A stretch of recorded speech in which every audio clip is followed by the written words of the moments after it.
ततो जयमुदीरये सीतानाथ समारंभां रामानन्दार्य मध्यमाम् अस्मदाचार्य पर्यन्तां वन्दे गुरुपरम्पराम् श्रीशङ्कराचार्य नवावतारे विश्वेश्वरं विश्वगुरु प्रणम्य वेदांत शास्त्र श्रवणात्लशाना बोधाय कुर्वे कमपि प्रयत्नम्। सतगुरुदेव भगवान के पावन चरण कमलों में प्रणाम करते हुए, पूज्य श्री महाराज जी के चरणों में प्रणाम करते हुए, मंचासीन सभी संत महापुरुषों के चरणों में प्रणाम करते हुए, आप सभी के हृदय में विराजमान अपने आराध्य देव के चरणों में प्रणाम करते हुए, आइए थोड़ा मन और वाणी को पवित्र करने के लिए भगवान का कीर्तन कर लें। थोड़ा नाम का से चर्चा बाद में करेंगे। श्री राम जय जय राम, श्री राम जय जय राम, श्री राम जय जय राम, श्री राम जय जय राम,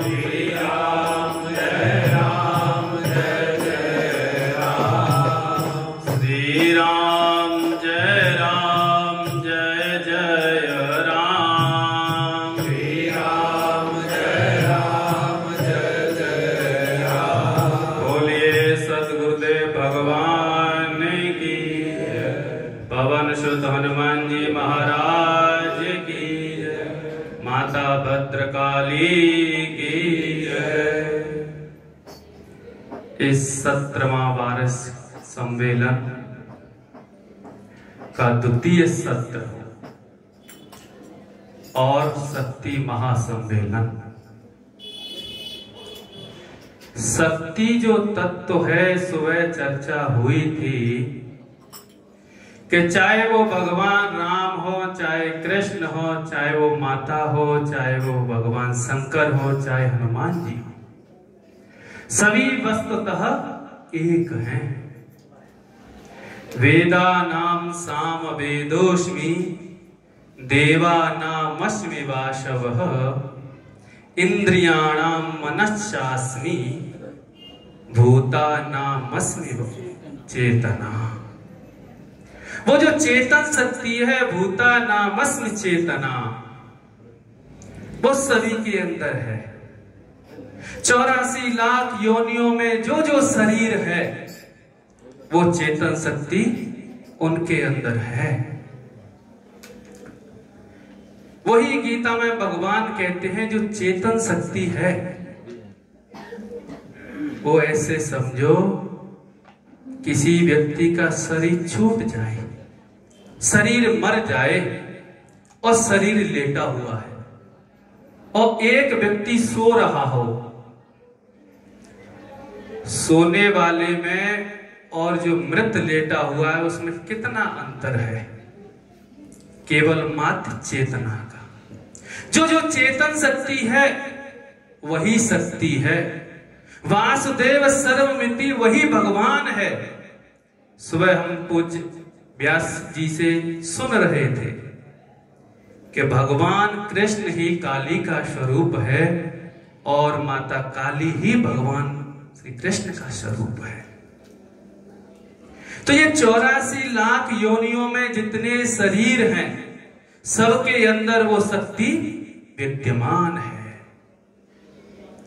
ये नहीं, ये 84 लाख योनियां भारत में ही नहीं है, विदेशों में भी है। लेकिन जो देवता हैं वो क्या कहते हैं ये जो भारत भूमि है कर्म प्रधान है, पुण्य प्रधान है। विदेशों में कहीं आपने नहीं सुना होगा कि वहां शक्ति ने अवतार लिया, वहां भगवान ने अवतार लिया, वहां भगवान राम ने अवतार लिया। कहीं विदेशों में सुना है आज तक? लेकिन भारत में आपने सुना है भगवान राम ने अयोध्या में जन्म लिया, भगवान कृष्ण ने मथुरा में जन्म लिया, और जो कृष्ण की आह्लादनी शक्ति जिन्होंने बरसाने में जन्म लिया। तो ये भारत भूमि है, और इस भारत भूमि की देवता भी बड़ी सराहना करते हैं। भागवत में कहते हैं पंचम स्कंद में, अहो अमीशां किम कार्य शोभनम प्रसन्न एशां क्षुदिता स्वयं हरि यही जन्म लब्धम निश भारता जिरे मुकुंद सेवो पैकम स्प्रहाहि नहा। देवता कहते हैं कि धन्य है ये मानव जिन्होंने भारत भूमि में जन्म लिया। क्यों? क्योंकि भारत भूमि में मुकुंद सेवा, भगवान की सेवा सबसे प्रधान है। विदेशों में तो आज भारत को देख देख कर वो अपना रहे हैं, और भारत के लोग भारत की संस्कृति को छोड़ रहे हैं। विदेशों में देखो अब कितने मंदिर बनने लगे।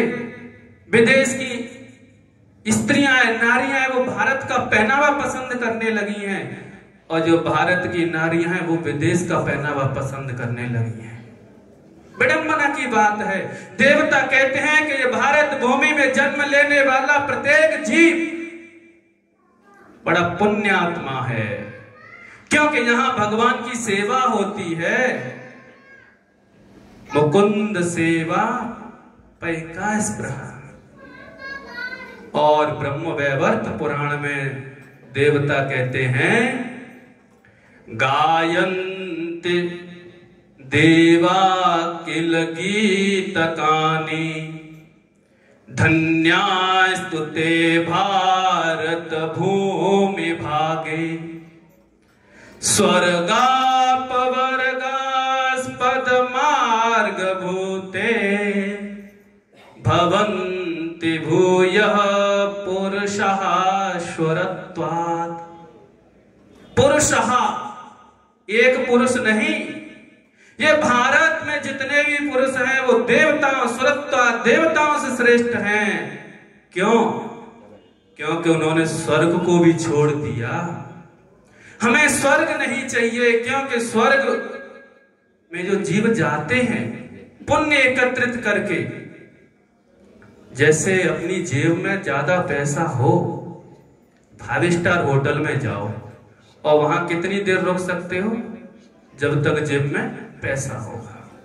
ठीक उसी प्रकार इस भारत भूमि में वो मानव श्रेष्ठ है जिसने स्वर्ग को छोड़ दिया। क्यों? कि तेतम भक्त्वा स्वर्ग लोकम विशालम क्षीणे पुण्य मर्त्य लोकम विशंति एवं त्रयी धर्म मनो प्रपन्ना गता गतम काम कामा लभन्ते। क्योंकि पता है कि स्वर्ग में जाने के बाद पुण्य जब हमारे नष्ट हो जाएंगे तो पुनः हमें इस मृत्यु लोक में ढकेल दिया जाएगा। इसलिए पहले से ही छोड़ दो। अपवर्गास, अपवर्ग कहते हैं, व्याकरण जो पढ़ने वाले हैं वो जानते होंगे कि प वर्ग किसे कहते हैं। प वर्ग में 5 अक्षर आते हैं, प फ ब भ म। प का अर्थ होता है पाप रहित, फल का अर्थ होता है फल रहित फ, ब का बंधन रहित, भ का भय रहित और म का मृत्यु रहित। ऐसे अपवर्ग को भी छोड़ के भारत भूमि में जन्म लेने वाला व्यक्ति हमसे धन्य है, क्योंकि जहां शक्ति की उपासना होती है वहां शक्ति की उपासना नहीं होती, वहां कोई नया पुण्य नहीं किया जाता। और जो शक्ति की उपासना करने वाले हैं जिनके अंदर ये शक्ति जागृत हो जाती है, वो फिर किसी से द्वेष नहीं करते, किसी से प्रेम भी नहीं करते। भागवत में आपने कथा श्रवण की होगी जड़ भरत जी महाराज की। अलमस्त फकीर जब सरदारों ने के यहां उनको पकड़ के माता भद्रकाली के सामने प्रस्तुत किया, रात्रि का समय था, खेत पर रखवाई कर रहे थे। सरदारों का जो डाकुओं का सरदार था, उसने एक पशु बलि देने के लिए मनुष्य की बलि, उसके पुत्र प्राप्ति हुई थी। उसने कहा कि मेरे अगर पुत्र की प्राप्ति होगी तो मैं माता को एक नर की बलि दूंगा। सुना होगा, जड़ भरत जी महाराज को पकड़ के वहां ले गए, और जब जड़ भरत जी ने वहां जाकर देखा कि मेरा स्नान कराया गया, क्योंकि अलमस्त फकीर, जब बारिश हो जाए तो स्नान हो जाए, नहीं तो कोई आवश्यकता नहीं। स्नान कराया गया, सुंदर वस्त्र पहनाए गए, और जड़ भरत जी महाराज को पता भी चल गया कि मुझे ये सब क्यों किया जा रहा है। अच्छा भोजन किया गया, भोजन परोसा गया, पेट भर के भोजन किया। अब आप कल्पना करो कि जिसको ये पता हो कि मुझे सुंदर वस्त्र पहनाए गए हैं, भोजन भी सुंदर सुंदर कराया जा रहा है, और माता के सामने में बैठा हूं, मुझे पता है कि मेरी बलि लगनी है, लेकिन जड़ भरत जी महाराज के अंदर कहीं कोई रोष नहीं, कहीं कोई क्रोध नहीं, कोई आवेश नहीं, मस्त। अब आप कल्पना करो, अगर किसी को पता चल जाए कि एक क्षण के बाद या 5 मिनट के बाद मेरी मृत्यु होने वाली है, उसके ऊपर क्या बीतेगी। लेकिन जड़ भरत जी महाराज के अंदर वो चेतन शक्ति जागृत थी कि उन पर कोई भी उसका प्रभाव नहीं था। होगा सो देखा जाएगा, माता सामने खड़ी है, माता कभी अपने पुत्र का बुरा कर सकती है? कभी नहीं। जब बलि देने का नंबर आया, माता ने देखा मेरा पुत्र ब्रह्मज्ञानी, जिसके अंदर जो चेतन शक्ति है जागृत अवस्था में है, और इसको कोई परवाह नहीं, लेकिन मुझे इसकी रक्षा करनी है। माता भद्रकाली प्रकट हुई, और जिस सरदार, जिस खड़ग से, जिस तलवार से बलि देने वाला था, उसी तलवार को छुड़ा के और माता ने उस सारे सरदारों का जो डाकू सहित पद कर दिया। यानी जो चेतन शक्ति है वही सभी जगह विद्यमान है, और विद्यमान होने के बाद माता कभी अपने पुत्र का बुरा नहीं कर सकती। ये तो कथा आपने भागवत की श्रवण की। अभी समय है थोड़ा सा भक्तमाल की एक कथा और संक्षेप में बताते हैं। भक्तमाल में एक कथा आती है, स्वामी रामानंदाचार्य जी के शिष्य हुए पीपाजी महाराज। ये जो कथा हमें पीपाजी महाराज की संकेत बहुत अच्छा करती है। देवी के बहुत बड़े भक्त थे, 40 मन अन्न का डेली भोग लगता था। आसपास के कई गांवों में चूल्हा नहीं जलता था, नित्य व्रत था। लेकिन थोड़ा सा सोचना चाहिए कि जब उनके अंदर अहंकार का बीज, अभिमान का बीज थोड़ा सा निकल के आया, माता ने सोचा कि मेरा भक्त है, मेरा पुत्र है, और इसके अंदर मेरी ही शक्ति विद्यमान है, लेकिन इसके अंदर अहंकार कहां से आया कि मैं 40 मन का भोग लगा रहा हूं। मां ने प्रार्थना की भगवान से, भगवान ने सोचा कि कोई बात नहीं। भगवान ने कुछ संतों की मंडली को जागृत किया कि जाओ राजस्थान में, पीपाजी महाराज बहुत बड़े सेठ हैं, राजा हैं, सेवा करते हैं संतों की, जो आवश्यकता हो मिलेगी। और वहां जब संत पहुंचे, संतों ने कहा भाई हम तो फलाहार लेते हैं, हम देवी का भोग स्वीकार नहीं करेंगे, हम अपने ठाकुर जी को भोग पवाएंगे। तो पीपाजी महाराज ने क्या किया, आदेश दे दिया सेवक को, जाओ जो चाहिए उसे दे दो। लेकिन संतों को लोग थोड़ा दूसरी दृष्टि से देखना पसंद करते हैं। जब उनको कोई सामान देने की आवश्यकता पड़े ना, तो मार्केट में 3rd क्लास सामान होगा, वो लाके दिया जाता है। ऐसे ही पीपा जी महाराज ने कह दिया, जाओ थोड़ा सा इनको सामान दे देना। तो जो सेवक गए, जाके खिचड़ी बनाने के लिए समा चावल दे दिया, आलू दे दिया, जीरा दे दिया, बना लो गरम करके। संतों ने कहा कोई बात नहीं भाई, भगवान से प्रार्थना की इसकी बुद्धि घूम जाए तो ठीक है। और जब भगवान से उन्होंने प्रार्थना की, माता से प्रार्थना की, तो जब स्वप्न में वही जो अभिमान था एक विकराल रूप लेके और राजा पीपा जी महाराज को सोते हुए को उठा के नीचे पटक दिया। जब उनको पटक दिया, उनको फिर एक जैसे कंस को भय हुआ, ऐसा भय हुआ। मां से प्रार्थना की कि मां मेरे से क्या अपराध ऐसा हुआ कि मुझे इतना भयंकर स्वप्न हुआ। बोले अब जाओ काशी में स्वामी रामानंदाचार्य जी के पास, वो आपकी दवा देंगे जो आपके अंदर रोग लगा है। पीपा जी महाराज वहां गए, स्वामी रामानंदाचार्य जी से दीक्षा ली उन्होंने, और दीक्षा लेने के बाद स्वामी जी ने ऐसा मार्ग उन्हें बताया कि जाओ संतों की सेवा करना, और जब आपकी सेवा से हम प्रसन्न होंगे तो आपके यहां आएंगे। 1 वर्ष तक उन्होंने अपना नित्य नियम निभाया। स्वामी जी की सेवा, संतों की सेवा करने से स्वामी जी प्रसन्न हुए, और उन्होंने ही जब पीपा जी महाराज को साथ में ले गए तो द्वारका में, वो मूल द्वारका जहां भगवान विराजमान थे, उन्होंने अपनी पत्नी सीता सहचरी सहित उस द्वारका में भगवान के जहां इसी कली काल में 7 दिन तक निवास किया। वो कृपा किसकी थी? मां की, वो शक्ति की।